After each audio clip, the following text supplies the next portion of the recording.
think it's always amazing. We go through this Christmas season, the various dimensions of it, and now talking about Mary, the Mother of God. And such an amazing title, Mary, the Mother of God. But maybe we have to, once in a while, kind of take a step back and kind of see the realism of what was going on here. First off, Mary herself was a very young woman from Nazareth, which was a backwater town. She probably was uneducated, probably did not know how to read or write. So she was really a person on the margins in that society.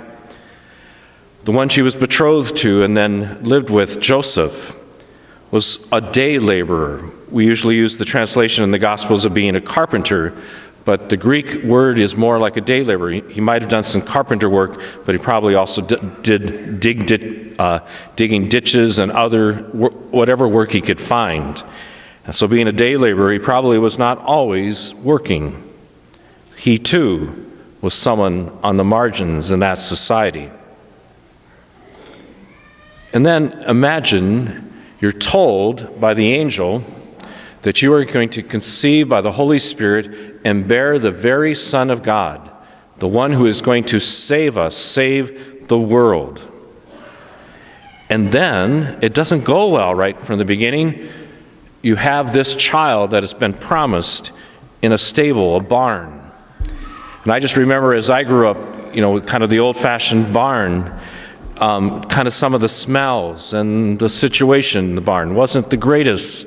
It certainly wasn't the greatest to bring a child into the world. There were smells of animals and manure. This is where the Son of God was born.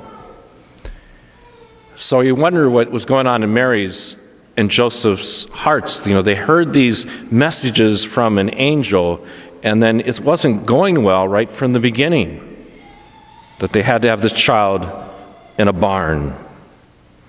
And then these shepherds come and say they too heard this good news about who this baby was.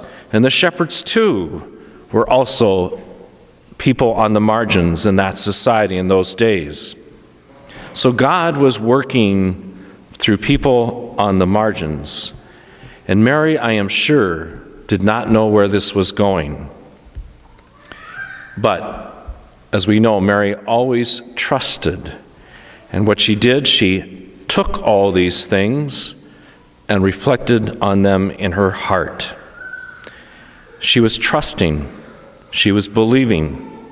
Even though poor, even though the baby was born in a stable, even though its first visitors were shepherds, she trusted that God was fulfilling his promise. I believe our cantors will be singing Mary, Did You Know here after a bit, which kind of reflects that idea. She had no idea what was coming, but she trusted that God will fulfill his promise. So as we look back on the year 2018, no matter whether it was full of joy or sorrow, or whether it was relatively smooth going or had a great number of difficulties, can we find those holy moments that Deacon Dave talked about here at St. Cecilia's this past weekend?